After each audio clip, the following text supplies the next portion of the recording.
बेटा अब बोलो बेटा क्या डाउट था आपका? क्या डाउट है? देखो मैं फिर बता रहा हूँ एक बार, मोलर हीट कैपेसिटी वाला टॉपिक जो है, हीट हमने सप्लाई करी, उससे नंबर ऑफ मोल्स के प्रोपोर्शनल होनी चाहिए और राइज इन टेम्परेचर के प्रोपोर्शनल। जितने ज्यादा नंबर ऑफ मोल्स होंगे उतनी ज्यादा हीट रिक्वायर्ड है। जैसे वहां पे जितना ज्यादा मास था उतनी ज्यादा हीट रिक्वायर्ड। तो डेल्टा क्यू को हम लिख देते हैं N C delta T. C की वैल्यू हो जाती है Q by N delta T. इसकी यूनिट क्या होगी? जूल पर मोल डिग्री सेल्सियस।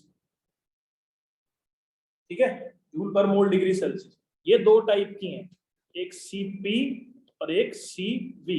ये क्या है? कांस्टेंट प्रेशर वाली है। और ये क्या है हम लोगों के पास? कांस्टेंट वॉल्यूम वाली जो हीट है वो हमारे पास सप्लाई है। अब बेटा मैं ना थोड़ा सा सीवी को इलैबोरेट कर, ध्यान से सुनते रहना, बहुत इंटरेस्टिंग चीजें हैं ये वाली।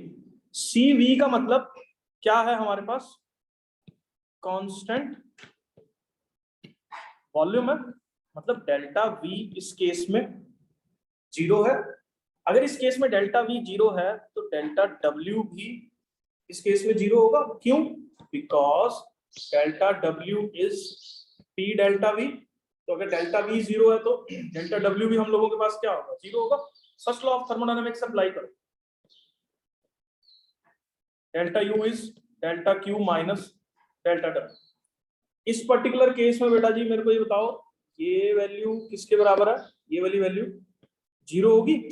मैं सीवी वाला केस ले रहा हूँ क्योंकि वर्क डन जीरो होता है कांस्टेंट वॉल्यूम पे।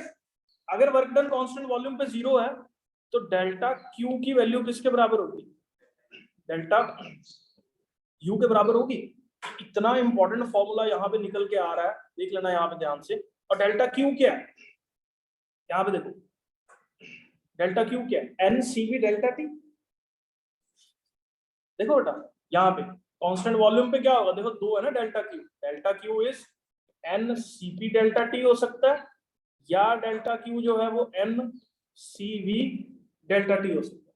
दोनों हो सकते हैं।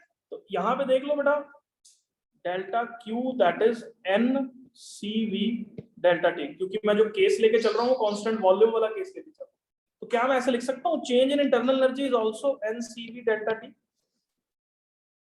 क्योंकि डेल्टा क्यू और डेल्टा यू जो है वो हम लोगों के पास क्या है? इक्वल ही है। अगर delta Q delta U equal है तो delta U is an CV delta T. ये फॉर्मूला ना बच्चों को याद नहीं होता।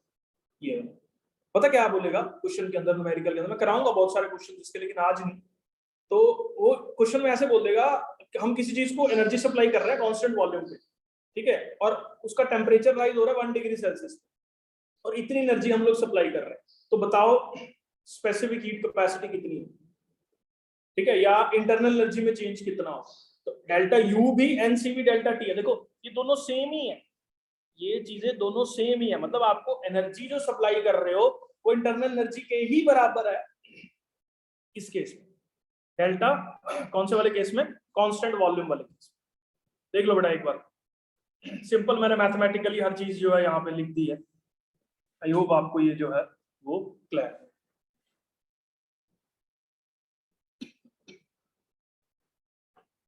चलो अब ना हम लोग बात करते हैं इसके अंदर इसकी कांस्टेंट प्रेशर वाला केस। कांस्टेंट प्रेशर जो है वो हम लोगों के पास क्या है? CP that is delta Q by N delta T. तो डेल्टा क्यू की वैल्यू जो है वो हम लोगों के पास किसके बराबर होगी? एन सीपी डेल्टा टी के बराबर होगी। Delta Q is equal to N C P delta T के बराबर जो है वो यहाँ पे हम लोगों के पास ये वैल्यू होगी। ठीक है, तो बेटा अब ना एक चीज समझना जरा ध्यान से। Delta U that is equal to delta Q minus क्या? Delta W. ये चीज क्लियर है? डेल्टा यू को लिख सकता हूँ बेटा N C V delta T. अभी मैंने ऊपर प्रूव करा है delta U is NCV delta T, ये मैंने यहां पुट कर दिया, ठीक है। और डेल्टा Q किसके बराबर है, देखो NCP डेल्टा टी, और ये किसके बराबर होता है बेटा, P delta V, work done जो है वो P डेल्टा V के बराबर है। अब देखो सबको मालूम है PV is equal to nRT, अगर प्रेशर कांस्टेंट मान लो, मैं मान के चलूं तो P की वैल्यू, P डेल्टा V की वैल्यू nR डेल्टा T के बराबर होगी, अगर P कांस्टेंट मान के चलो, ठीक है, nR डेल्टा T, तो ये वाली वैल्यू मैं ऊपर सब्स्टिट्यूट कर NCV delta T NCP delta T minus nR delta T। देखो delta T cut n cut, तो यहां पे देख लो Cp minus R that is equal to क्या, Cv, Cp minus Cv that is equal to क्या, R। इसको हम लोग बोलते हैं क्या, मेयर्स फॉर्मूला, मतलब molar heat capacity, this implies Cp is greater than क्या, Cv, मतलब मोलर हीट कैपेसिटी जो है Cp, वो हमेशा molar heat capacity at constant volume से इसकी वैल्यू बड़ी होती है हमेशा, ठीक है। इसकी वैल्यू जो है वो क्या रहती है, कांस्टेंट प्रेशर पे हमेशा हीट जो है, अब इसको ना लॉजिकली समझो, कांस्टेंट प्रेशर पे जो हीट है वो हमेशा Cp मोलर हीट कैपेसिटी हमेशा क्या रहती है, ज्यादा रहती है, ठीक है। इसको समझने के लिए ना आप ये समझ लो यहाँ पे कि ओपन वेसल में हीट एनर्जी ज्यादा देनी पड़ेगी या क्लोज्ड वेसल में हीट एनर्जी ज्यादा देनी पड़ेगी, ओपन चावल बनाने ओपन में हीट ज्यादा देनी पड़ेगी, ओपन वाली वेसल कांस्टेंट प्रेशर पे है तो उसका मोलर हीट कैपेसिटी ज्यादा है, किससे, कांस्टेंट वॉल्यूम वाले से। इसको इस तरह से याद रखो, ठीक है। मतलब Cp की वैल्यू जो है वो हम लोगों के पास क्या है, हमेशा Cv से बड़ी होगी, और Cp माइनस Cv को हम लोग जो है वो R के बराबर, और R क्या है हमारे पास यहाँ पे, गैस कांस्टेंट, ठीक है। R हमारे पास यहाँ पे क्या है, गैस कांस्टेंट के बराबर जो है वो हमारे पास यहाँ पे होता है, ठीक है। अब बेटा एक चीज और है इसमें ध्यान देने वाली, Cp बाय Cv के रेशियो को ना हम लोग गामा से रिप्रेजेंट करते हैं, ठीक है।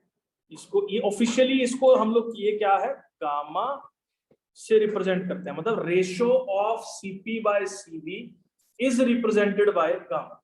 अब मुझे बताओ गामा की वैल्यू हमेशा 1 से बड़ी होगी, क्योंकि Cp हमेशा Cv से बड़ा है, मतलब न्यूमरेटर डिनोमिनेटर से बड़ा है, अगर न्यूमरेटर डिनोमिनेटर से बड़ा है तो गामा की वैल्यू क्या 1 से बड़ी होगी हमारे पास, ठीक है। ये चीज क्लियर होगी।